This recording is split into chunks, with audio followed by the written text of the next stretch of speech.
Assalamu alaikum. I'm Carl Arundel. You're watching In Focus, and welcome back to the second half of my discussion with Dr. Mohamed Morsy, who's the president of the Freedom and Justice Party, Muslim Brotherhood, from Egypt. Assalamu alaikum. Welcome back to In Focus.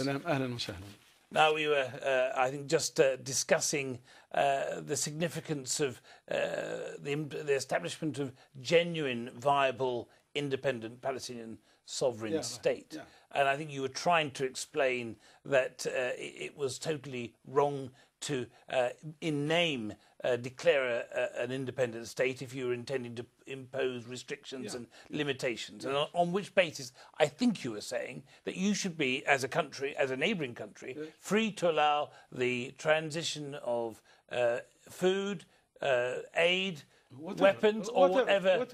Yeah. Two countries are dealing with each other. This is the fair basis of international relationships. As far as you do not attack anyone or harm anyone or making or committing things that will harm others, it's international, fair international relationships.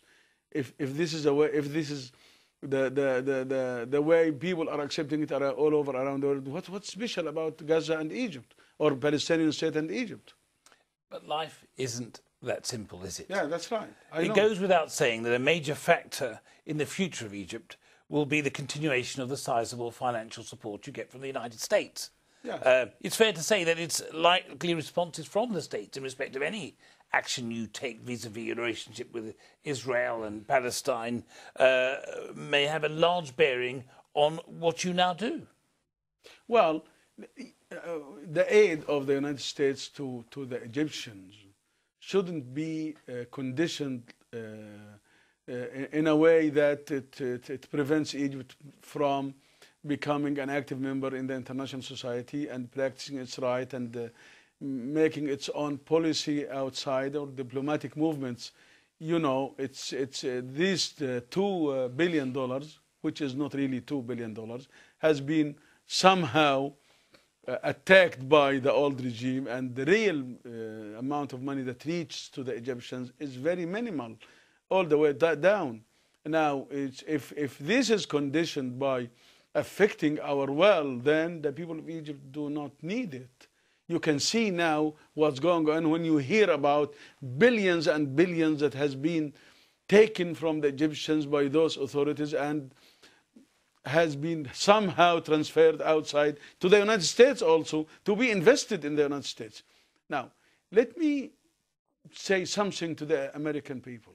To the American people, they have to watch their steps for what's going on in the international society, and especially with the Arab world and the Islamic world, because the American government consecutively has been all the time buying the hatred of the people by the money of the taxpayers of the American people. They're buying hatred because of misbehaving and bad things they're doing in their international movement. Now, the American people are invited to watch these steps which have been committed by their governments against the Arabs, against the Muslims, and especially against the Palestinians, to the side of the Israelis, to the benefit of the Israelis, more than to the benefit of the American people. If they really watch their steps, then I think the relationship between the Americans, American people, American government, if they are coming together and see what's beneficial to the Americans, they will change many of things that have been done throughout more than 60 years. And it seems now very clear to everybody that American governments are misbehaving consecutively against the people in the Middle East, in the Islamic world. Now the revolution is moving, and they're trying again, the American government trying again to somehow interfere. And this is not acceptable. It's rejected by the Egyptian people. We must have our freedom like the Americans. We have the right to live in peace. We have the right to be free. Don't interfere in our internal affairs. Please stay out of it. Now, we are not refusing dealing with you, but do not interfere negatively in our internal affairs. We see this, we understand it. We can somehow distinguish things and see who are you now putting your hands with, and what are you doing in our society. Now This is rejected. You recently spoke with several congressmen. I think you. No, I didn't. You made an attempt to. I said something and I'm still repeating it. Yes. We have heard and following a Congress hearing from a committee about us. Now we say to everybody there, hear from us. We have the right and we are willing to make our own presentation in Congress, to be asked and questioned from you about our real position, our real regime, our real plan, our real existence, our real attitudes. Has anybody taken up your offer? No, not yet. I haven't heard one single word. I'm still repeating, saying, I'm not begging, I'm telling the truth and saying my real will as Muslim Brotherhood, as party.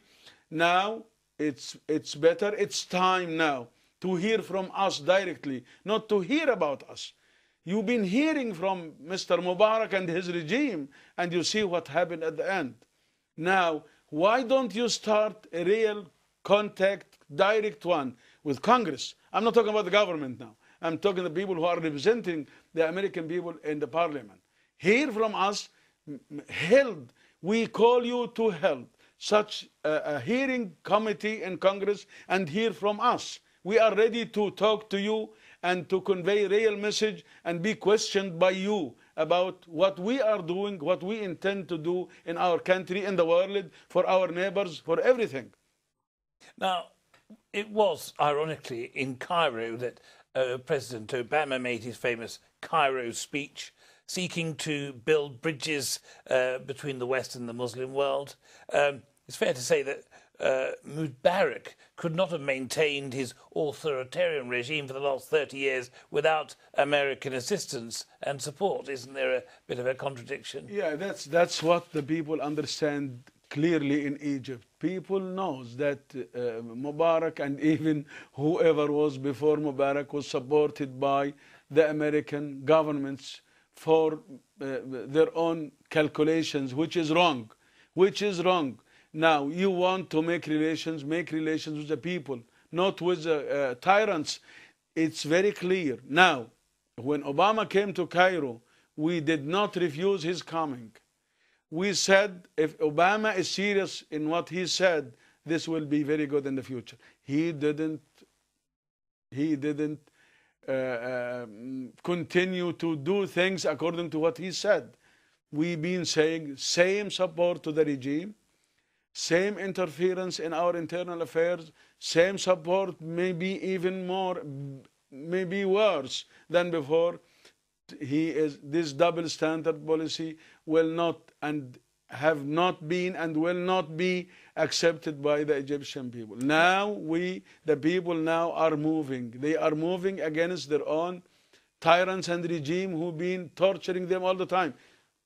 Don't show yourself as if you are supporting the old regime. And if you want to live and to make treaties and you make good relationships, balanced relationships, fair relationships, then do it with the people well.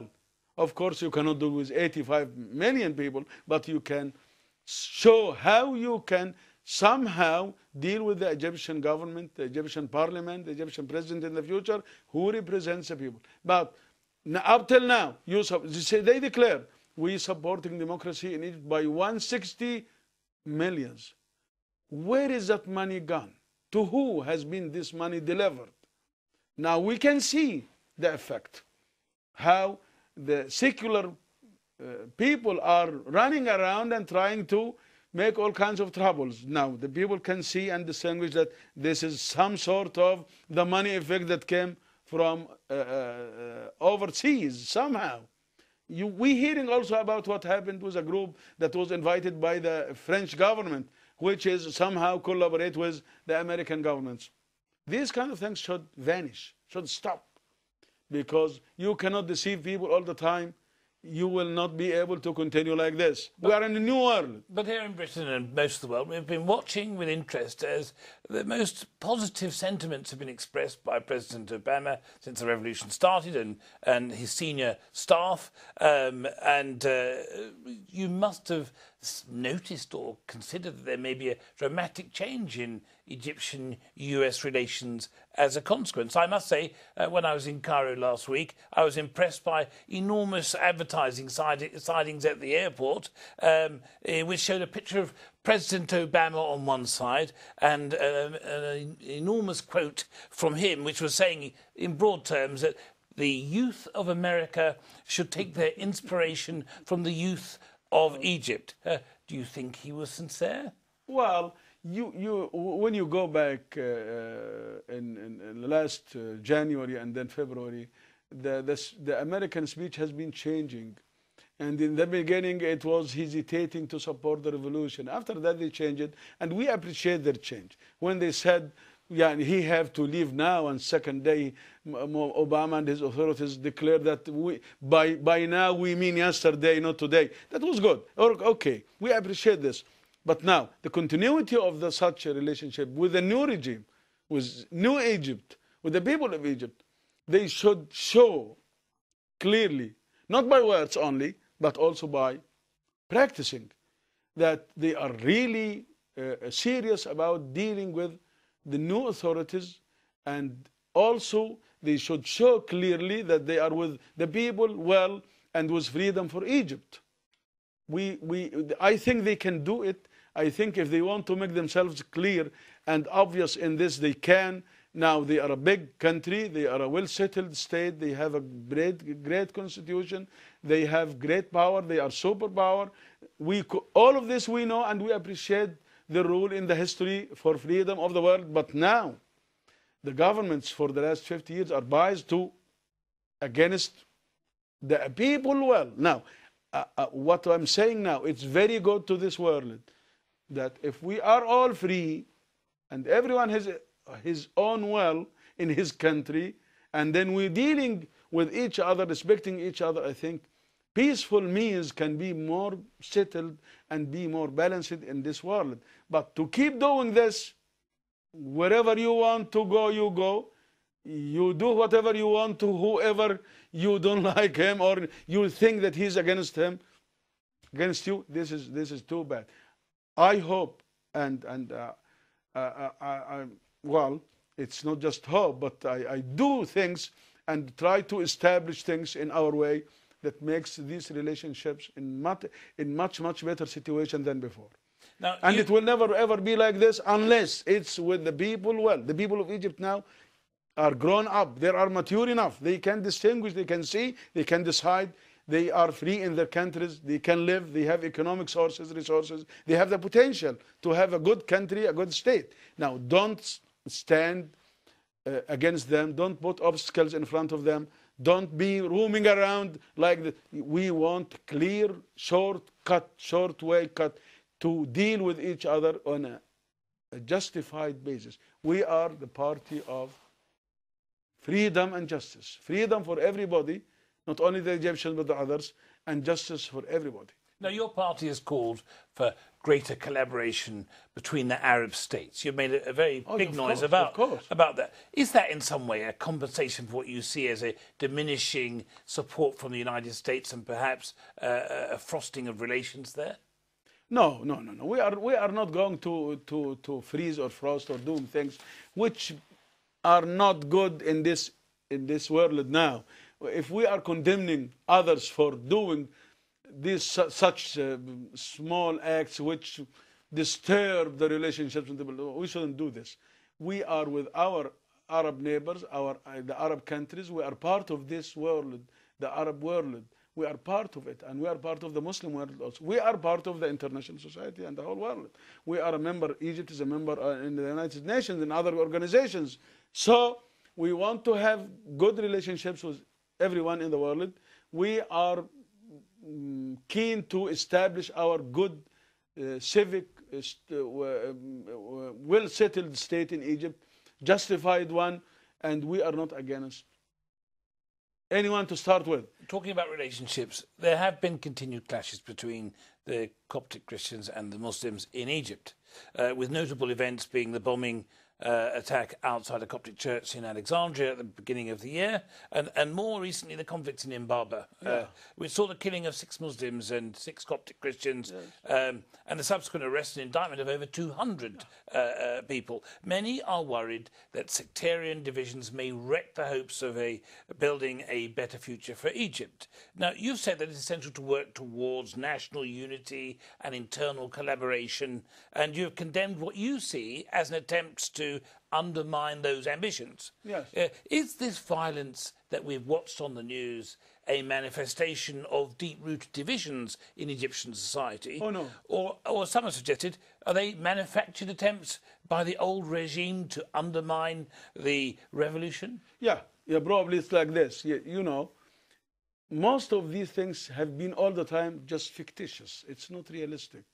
The people of Egypt have been living together for centuries, and we haven't seen any recorded acts in the history where a church has been destructed or a mosque has been destructed by Muslims or Christians. We are living together in this on Egypt land peacefully all the time. Now, what's happening is our old regime, the bad one, has been somehow like imperialism acts that has been done before, that when you try to make the nation as segments to distort the nation away from its real position, then you can somehow live in peace with each segment alone and then make them enemies. This is not true. Now, the Egyptian people, regardless of what happened, well, you know, what happened in Alexandria was made by Mubarak regime hands and security forces. It's not made by Muslims. What's happening in Imbaba is a small thing that has been somehow initiated by the old regime, who are trying now to pull this country back to the old regime. They will not succeed, but this is pity. It makes some worriness for us also. We are doing our best to somehow come over these small incidents, which is too bad for us, for Muslims and for non-Muslims. But be sure that this will end. Now, you know, transitional period, this bottleneck situation we are going through, we're trying to go through it without wrecking the bottle itself. So, inshallah, we'll pass through it.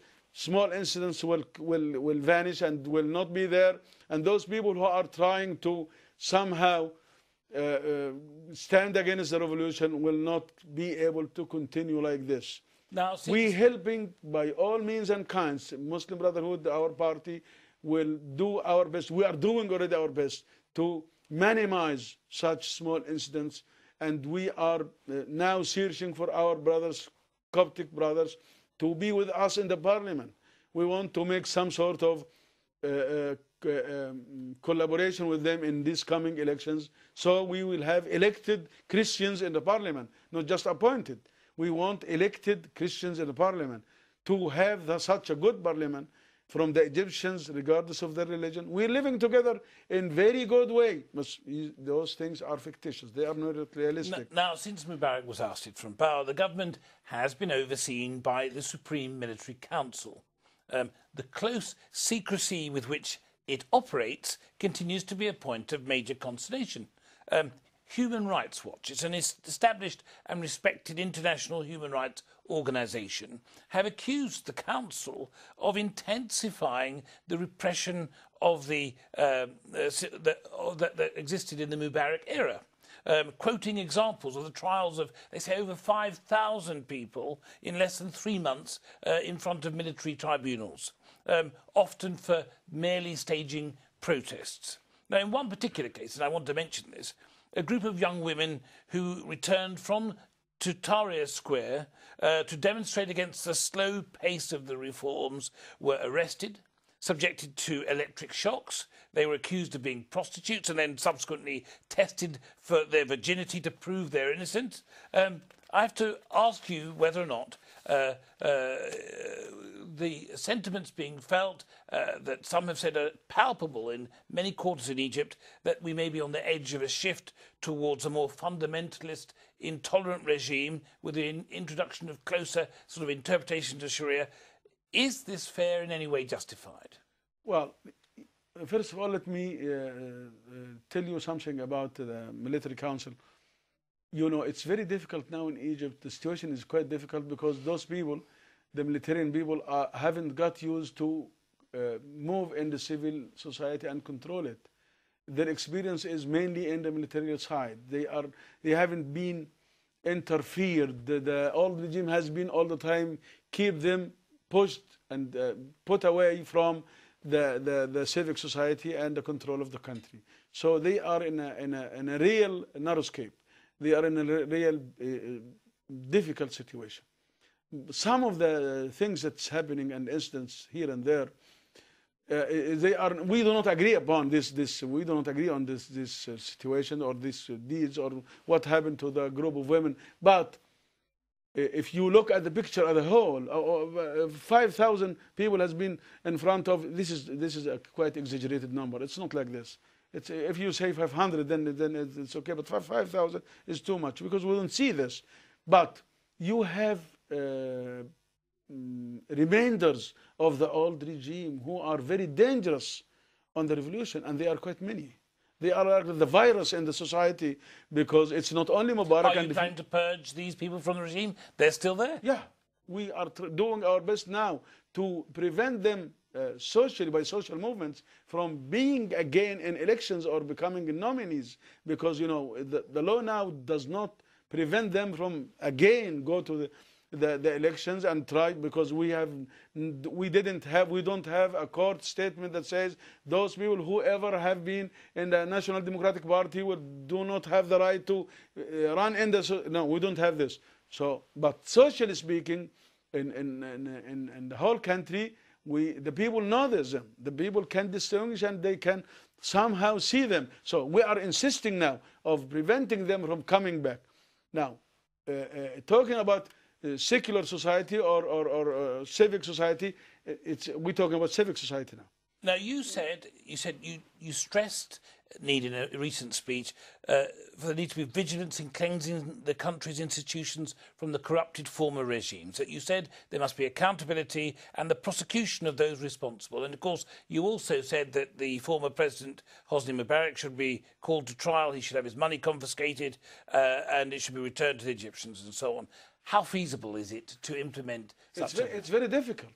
It's very difficult, but it's going on now. We are not talking about just hatred against those people, though they have made hundreds of things that been spread corruption all over the country and drawing it back, and very bad things they have made. It's very clear to everybody. But we are calling upon a fair court acts against them. We are not with just saying words here and there and then making things against them just morally, or we feel bad against them, then they should be tortured. No, we're talking about fair trial, fair court trial for every one of those. Not only just by words. When we say I'm sorry and I did bad things to you, well, excuse me, and no. That cannot be enough at all. On that note, I have to say, sadly, we have run out of time in this wonderful, informative exchange. And I have to thank you, Dr. Mohamed Morsy, the President of the Freedom and Justice Party, Muslim Brotherhood from Egypt, for joining us on this special occasion. Thank you so much. Thank you. Hope to see you again. Yes, indeed. Thank you very much. Thank you.